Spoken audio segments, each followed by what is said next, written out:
Welcome back. So now moving on to the second topic, Hydraa కు reverse అవుతుందా?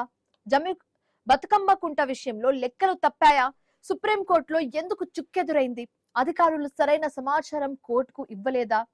కుంట అని తెలిసి కూడా కోర్టులో వాదించలేకపోయారా? కోర్టులు ఖర్చు పెట్టారు. మరి ఇప్పుడు ఏం చేస్తారు? హైడ్రా దారి తప్పిందా? రంగనాథ్ ఏం చెప్పారు? ఎడ్ల సుధాకర్ రెడ్డి వర్షన్ ఏంటి? హైడ్రా చర్యలు రియల్ ఎస్టేట్ పై ప్రభావం చూపుతున్నాయా? ప్రభుత్వ దృఢ నిశ్చయంతో ముందుకు వెళ్తుందా అన్న క్వశ్చన్ రేజ్ అవుతుంది. సో అన్నిటినీ డీకోడ్ చేద్దాం వన్ బై వన్. హైడ్రాకు రివర్స్ అవుతుందా అన్న క్వశ్చన్ రేజ్ అవుతుంది. హైదరాబాద్ లో చెరువులు, కుంటలు, ప్రభుత్వ భూములను ఆక్రమణల నుంచి రక్షించడానికి ఏర్పాటు చేసిన హైడ్రా చర్యలు నిరంతరం కొనసాగుతున్నాయి. అయితే హైడ్రా ప్లాన్ రివర్స్ అవుతుందా లేదా అన్నదే వివిధ కోణాల్లో చర్చనీయాంశంగా మారింది. ఇప్పుడు హైడ్రా కూల్చివేతలపై రాజకీయ పార్టీలు, స్థానికుల నుంచి తీవ్ర అభ్యంతరాలు వ్యక్తమవుతున్నాయి. పేద మధ్యతరగతి ప్రజల ఇళ్లను కూల్చడంపై విమర్శలు రావడంతో హైడ్రా తన దూకుడును కొంతమేర తగ్గించి పక్క అధికారుల ఆధారాలతో మాత్రమే కూల్చివేతలు చేపట్టాలని నిర్ణయించుకుంది. ఇక బతుకమ్మ కుంట విషయానికి వస్తే, బతుకమ్మ కుంట విషయంలో లెక్కలు తప్పాయా? బతుకమ్మ కుంట వివాదాల్లో కోర్టు తీర్పులు తర్వాత హైడ్రా ఆక్రమణలకు వ్యతిరేకంగా వేసిన గుర్తులను తొలగించడం కొన్ని చోట్ల చట్టపరమైన సవాళ్లు ఎదుర్కొన్నాయని సూచిస్తున్నాయి. సుప్రీంకోర్టులో ఎందుకు చుక్కెదురైందన్న క్వశ్చన్ ఇప్పుడు ఇంపార్టెంట్ గా మనం డిస్కస్ చేసుకోవాలి. హైడ్రా ప్లాన్ పూర్తిగా రివర్స్ అవ్వలేదు, కానీ ప్రజల అభ్యంతరాలు, న్యాయపరమైన సవాళ్లు కారణంగా హైడ్రా పనితీరులో మార్పులు కనిపిస్తున్నాయి. అక్రమ కట్టడాల కూల్చివేత అనేది ఒక సవాలుతో కూడుకున్న ప్రక్రియ కాబట్టి ఇలా కొన్ని చేంజెస్ జరుగుతున్నాయి. ఇప్పుడు బతుకమ్మ కుంట విషయంలో హైడ్రాకు తగిలిన మొదటి షాక్ అని చెప్పాలి. అధికారులు సరైన సమాచారం కోర్టుకు ఇవ్వలేదా అంటే ఎస్ అని వినిపిస్తుంది. హైడ్రా అధికారులు సరైన సమాచారం లేదా స్పష్టమైన విధి విధానాలు కోర్టుకు సమర్పించలేదన్న విమర్శలు గట్టిగా వినిపిస్తున్నాయి. చెరువులు, నాలాల పరిరక్షణ విషయంలో హైడ్రా చర్యలను హైకోర్టు సమర్థించినప్పటికీ కూల్చివేతల ప్రక్రియలో అనుసరిస్తున్న తీర్పుపై కోర్టు పలు ప్రశ్నలు లేవనెత్తింది. కుంట అని తెలిసి కూడా కోర్టులో వాదించలేకపోయారా? బతుకమ్మ కుంటలో 10 ఎకరాల చెరువు ఉందని, దాన్ని పునరుద్ధరిస్తున్నామని హైడ్రా కమిషనర్ రంగనాథ్ పేర్కొన్నారు. అక్కడ చెరువు లేదని ఎడ్ల సుధాకర్ రెడ్డి కోర్టుకు వెళ్లారని, కానీ సర్వే ఆఫ్ ఇండియా ప్రకారం అది చెరువు భూమి అని రంగనాథ్ వివరించారు.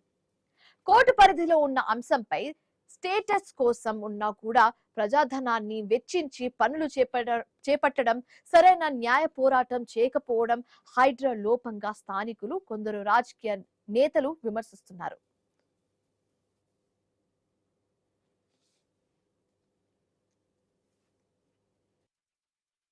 అట్లానే ఈ చెరువులు కూడా ఇప్పుడు మీరు చూస్తున్నారు, దాదాపు ఆల్రెడీ 3 చెరువులు డెవలప్ చేసాం.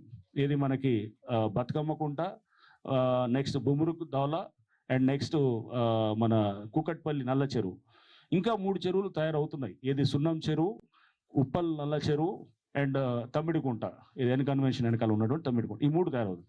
ఈ 6 ఫస్ట్ ఫేజ్లో చేస్తుంది. ఇది కాకుండా 14 ఇతర లేక్స్ కూడా మళ్ళీ చేయాలని చెప్పేసి వచ్చిందనమాట. అంటే ఆ 14 ఈ 6 కలిపితే 20 అవుతాయి. ఇంకొక 4 పెద్ద చెరువులు అంటే లైక్ ఏది మన అంబేర్ చెరువు, నిజాంపేట్, అండ్ ఏది అది మన Fox Sagar lake, next Saroor Nagar lake, next Ameenpur lake, దీన్ని కూడా డెవలప్ చేయాలని చెప్పేసి కూడా ప్రతిపాదనలు పంపించమని ప్రభుత్వం నుంచి మాకు ఆదేశాలు వస్తే మేము అవి కూడా పంపించింది.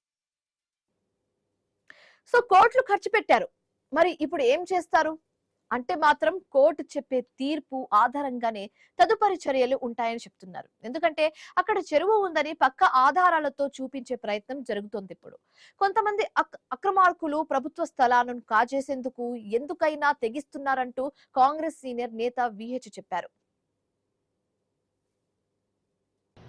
మీ పార్టీ గురించి ఒక వ్యక్తి ప్రజలకు అన్యాయం చేస్తుంటే దానికి మీరు సమర్థించడం న్యాయం కాదంటున్నా. అందరికి అడుగుని ఇదంతా బతుకమ్మకుంటా, చిన్నకున్న ఎవరన్నా ముసళ్ళని అడిగినా చెప్తారు, పెద్దోళ్ళని అడిగినా చెప్తారు. కనుక దీని మీద మనం అందరం ఏది బతుకమ్మకుంటా కాపాడే కమిటీ అని పెట్టుకొని దీని మీద అందరూ రాజకీయాలకు అతీతంగా, ఎందుకంటే ఇది అందరికి ఉపయోగమైనవి. ఇది నాకేం ఉపయోగం కాదు, నీకే కాదు, అందరికి ప్రజలకు ఉపయోగం. ఇంట్లో నో రాజకీయం. కనుక దీన్ని సాధించడానికి అందరం ప్రయత్నం చేద్దాం. సుప్రీంకోర్టు పోయింది, ఇక్కడ హైకోర్టులో మన ఏ విధంగా వాదించారో తెలియదు. కానీ ఇప్పుడు తప్పనిసరిగా రాష్ట్ర ప్రభుత్వం వాళ్ళు చేసే పని చేసినా నేను జ్యుడిషియరీని రిక్వెస్ట్ చేస్తున్నా, లెట్ దమ్ జస్టిస్ ఎవరైతే చీఫ్ జస్టిస్ ఉన్నాడో ఇక్కడ మన హైకోర్టు చీఫ్ జస్టిస్ ఒక కమిటీ వేసి ఎడ్ల సుధాకర్ రెడ్డి వర్షన్ ఏంటి ఒకసారి చూద్దాం. బతుకమ్మ కుంట ప్రాంతం చెరువు కాదంటున్నారు అండ్ దానికి పిటిషన్ వేశారు. తన సొంత పట్టభూమి అని సుధాకర్ రెడ్డి వాదిస్తున్నారు. ఈ స్థలాన్ని తాను బీఆర్ఎస్ పార్టీలో చేరక ముందే తీసుకున్నానని, దీనికి పార్టీకి ఎలాంటి సంబంధం లేదని స్పష్టం చేశారు. ఆయన ఏం చెప్పారో ఒకసారి విందాం.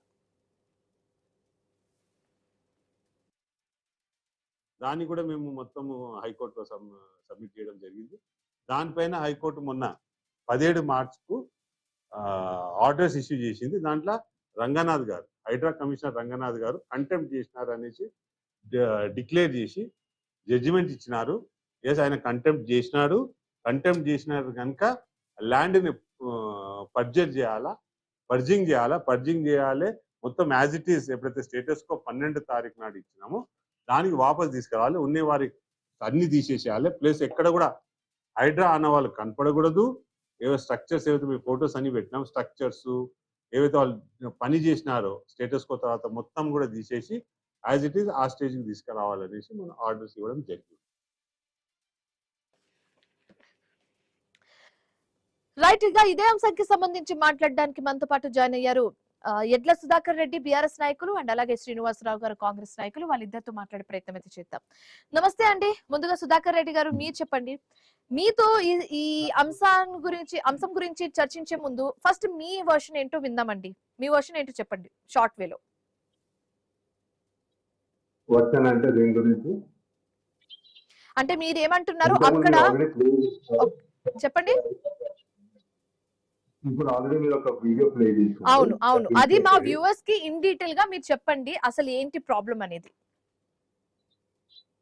ప్రాబ్లం ఇది ఇప్పుడు నార్మల్లీ చెరువులైనా కుంటలైనా ఏదైనా revenue records, irrigation department revenue records అవన్నీ రిఫ్లెక్ట్ చేస్తాయి. ఓకే, ఇప్పుడు నా ప్రాబ్లం ఏంటి, నా హౌస్ అరెస్ట్ చేసి హైదరాబాద్ తెచ్చుకొని వచ్చి స్టేటస్ తో ఫోటో స్టేటస్ తో ఇచ్చినారని గుంతలు తవ్వి నాడు నేడు అనేసి ఫోటోస్ పెట్టినారు. ఈ రోజు మీరు హైలైట్ గా ఇప్పుడు ప్రజెంట్ నే చూపిస్తూ కూర్చున్నారు.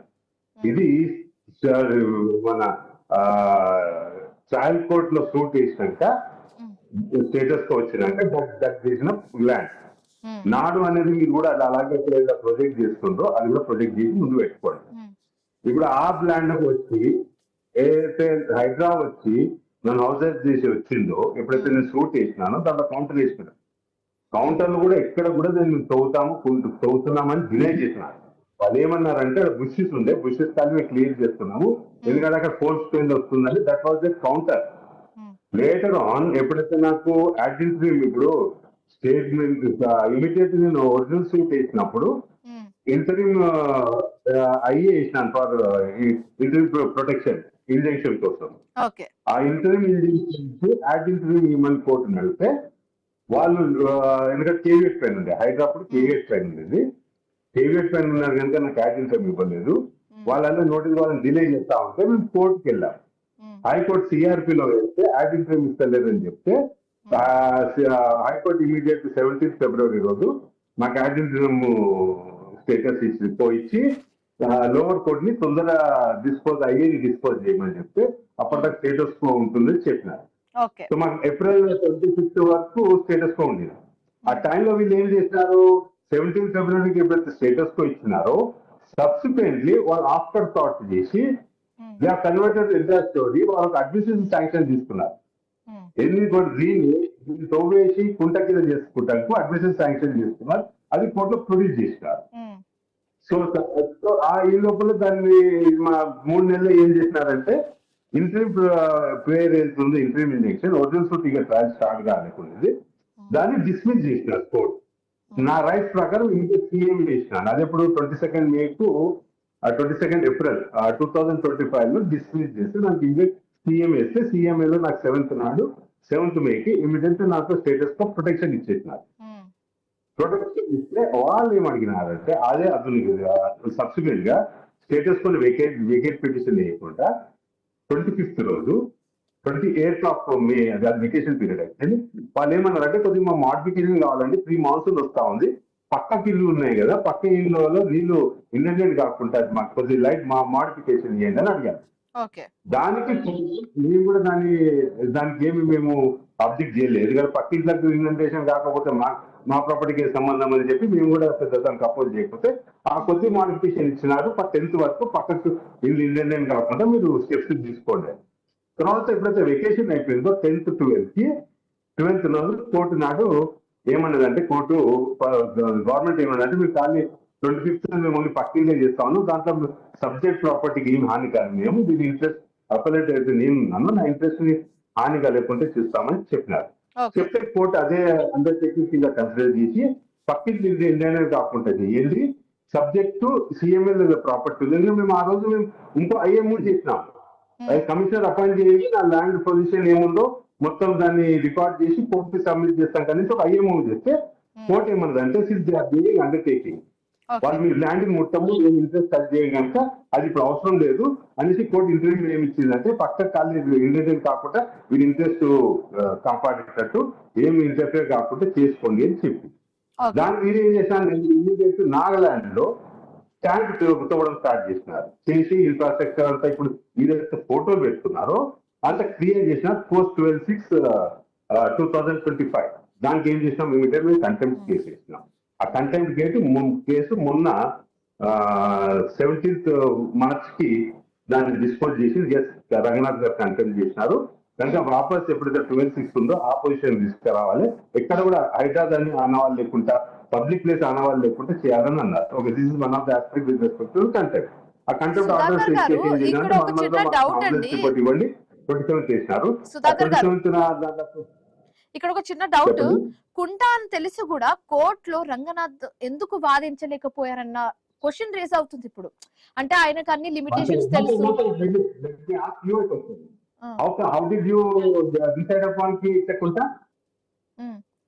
ఆయన అంత గట్టిగా మాట్లాడుతున్నారు కదా, ఇది కుంటాననే ఆయన బల్ల గుద్దుమని చెప్తుంటే. బల్ల గుద్దడం కాదండి, ఇక్కడ బ్యూరోక్రాట్ చేయాల్సింది డాక్యుమెంట్ ప్రకారం మాట్లాడాలా. అది కుంటా ఒక పక్క కంటాడు ఇది నాదంతా 7 ఎకరాలు, ఒక పక్క కంటాడు 14, దాంట్లో కూడా నేను ఫ్రాడ్ చెప్తాను today. You should know the reality.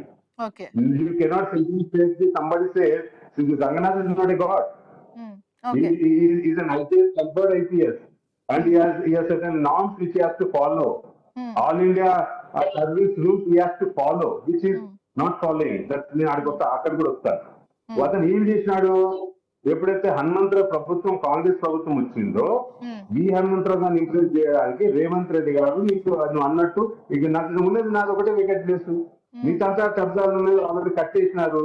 సరే ఇది నాకు ఆయనకు హనుమంతరావు గారికి పడదు, ఎందుకంటే we are counterparts in politically. ఆయన 2014 లో 4th వచ్చినాడు, నేను 2014 లో 2nd వచ్చినాను. ఓకే, ఆ వెంకటేశ్వరి తోటి రేవంత్ రెడ్డి గారి దగ్గర okay, this is some technical problem, so మాట్లాడదాం మళ్ళీ. శ్రీనివాసరావు గారు, ఇప్పుడు మనం విన్నామండి సుధాకర్ రెడ్డి గారి వర్షన్ కూడా మనం విన్నాము. సో ఇప్పుడు హైడ్రా రివర్స్ అవుతుందన్న క్వశ్చన్ కూడా రేజ్ అవుతుంది.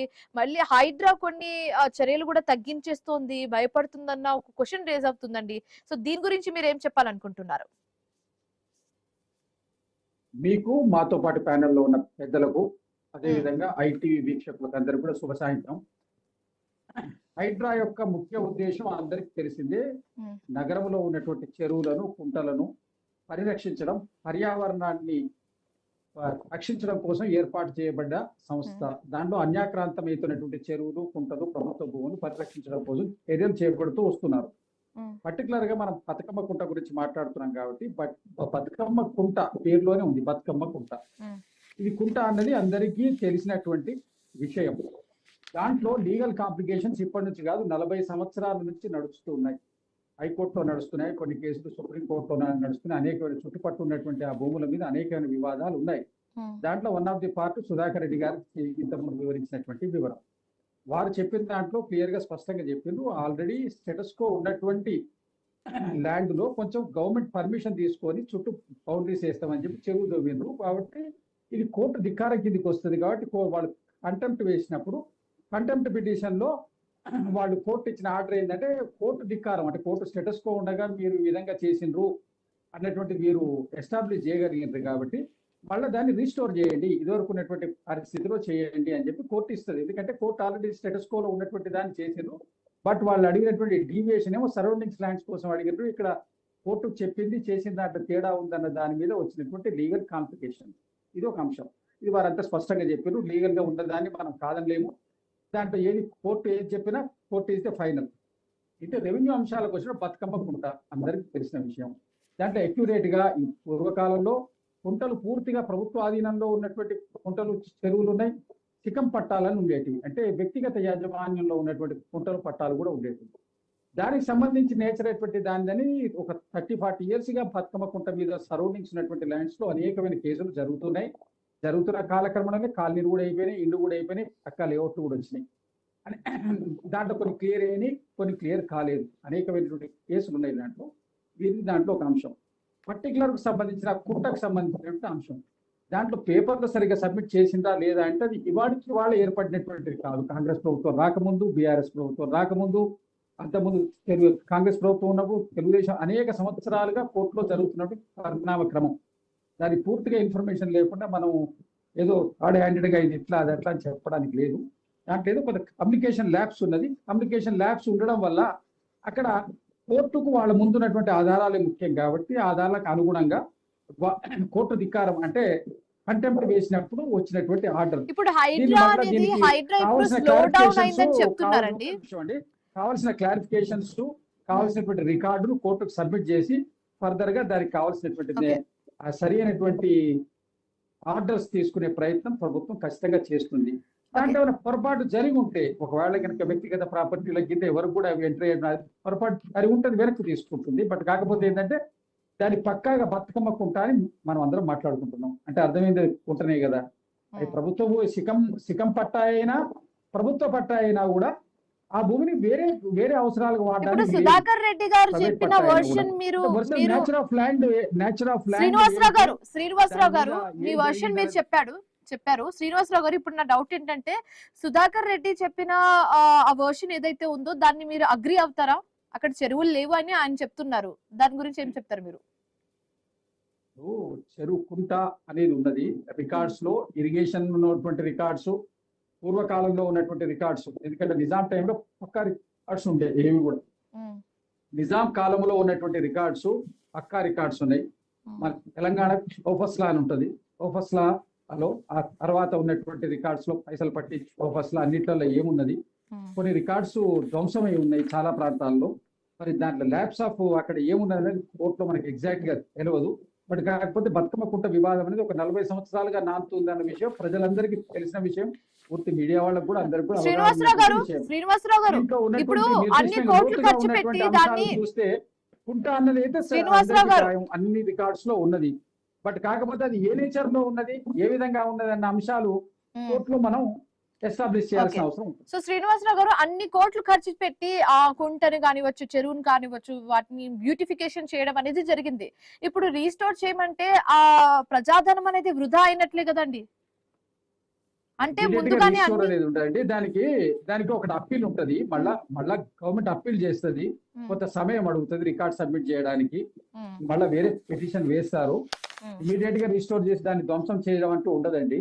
ఇమిడియట్ గా కాకపోయినా ఫ్యూచర్ లో అయినా ఒకవేళ రీస్టోర్ చేయాలంటే వేరే ఫర్దర్ పిటిషన్స్ వేసి చేసి పక్కా రికార్డ్స్ దీనికి ఉన్న పూర్తి నిజమైన ఆధారాలు చేసి ప్రూవ్ చేసి దాన్ని క్లియర్ చేసే ప్రయత్నం చేస్తుంది. ఎందుకంటే ఇంత పెద్ద ఎక్సర్సైజ్ చేసి చాలా కాలం వి హనుమంతరావు గారు కూడా బతుకమ్మ కుంట గురించి పోరాటం చేయడం జరిగింది. అవును. అయితే ఆ జరిగినటువంటి సందర్భంలో కూడా వారు పొలిటికల్ రైవలరీ ఉందని అన్నారు, ఉండొచ్చు. ఇప్పుడు రాజకీయాల్లో ఉన్న వాళ్ళకి వ్యక్తిగత ఉండొచ్చు. వైషమ్యాలు ఉండొచ్చు, అక్కడ ఉన్న ప్రాంతీయమైన ఉండొచ్చు. దాని గురించి మనం చేయడానికి లేదు. వారు ఒక పార్టీలో ఉన్నారు, వీరు ఒక పార్టీలో ఒకే పదవిని ఇద్దరు ముగ్గురు ఆశిస్తున్నప్పుడు సహజమైనటువంటి పోటీ ఇవన్నీ ఉంటాయి. దాని వ్యక్తిగతంగా నన్ను టార్గెట్ చేసిన బతుకమ్మ కుంట ఎడ్ల సుధాకర్ రెడ్డి గారు పోటీ చేయకముందు నుంచి కూడా వివాదం నడుస్తుంది. 40 సంవత్సరాలు ఉన్నది. మాకు సంబంధించిన ల్యాండ్స్ కూడా దాంట్లో ఉండే. కాబట్టి నా దగ్గర కొద్దిగా అవగాహన ఉంది. పూర్తిగా నాకు డెప్త్ గా తెలియదు, కావాలంటే తీసుకొని మనం మాట్లాడవచ్చు. కాకపోతే ఏంటంటే అది వివరంగా కుంట కాదు అనేది కూడా అబద్ధం. ఏ నేచర్ లో ఉన్నది కుంట, ప్రభుత్వపరమైనటువంటి స్టికమ్ ల్యాండా లేక పట్టా స్టికమ్ ల్యాండా, వీళ్ళు ఏం ఎస్టాబ్లిష్ చేశారు, గవర్నమెంట్ ఏం చెప్తున్నది అనే దాని మీద పూర్తిగా మనం ఆ సరి అయినటువంటి ఆధారాలు చూడకుండా చెప్పలేము. బట్ కాదు కుంట అన్నమాట యథార్థము, అందరికి తెలిసినటువంటి విషయము. దాని మీద వారికి thank you so much Srinivasarao గారు, thank you so much Sudhakar Reddy గారు, డిస్కషన్ లో పార్టిసిపేట్ చేసినందుకు, మీ ఒపీనియన్స్ ని మాకు తెలియజేసినందుకు. సో ఇవి వాళ్ళ prime time debate 2 topics, 2 key topics గురించి మాట్లాడుకున్నాం. ఒకటి వచ్చేసి రేపు జరగబోయే కౌంటింగ్ గురించి, రేపు ఎవరు గెలవబోతున్నారు, ఎవరు భవితవ్యం ఎలా ఉండబోతుంది, ఎవరు ఓడిపోతారు అనేది. అండ్ సెకండ్ టాపిక్ వచ్చేసి హైడ్రా యాక్షన్ తగ్గుతుందా, అండ్ ఇప్పటి వరకు కోట్లు ఖర్చు పెట్టి బ్యూటిఫికేషన్ చేసిన చెరువులు కానివచ్చు, కుంట కానివచ్చు, ఒకవేళ అది రీస్టోర్ చేయమంటే ప్రజాధనం వృధా అవుతుందా లేదా అన్న డౌట్స్ ని కూడా మనం డీకోడ్ చేసాము. సో ఇవి వాటి ప్రైమ్ టైమ్ డిబేట్ కి టాపిక్స్. మరొక ప్రైమ్ టైమ్ డిబేట్ తో మళ్ళీ కలుద్దాం. Till then keep watching I News. మీతోనే మీ వెంటే.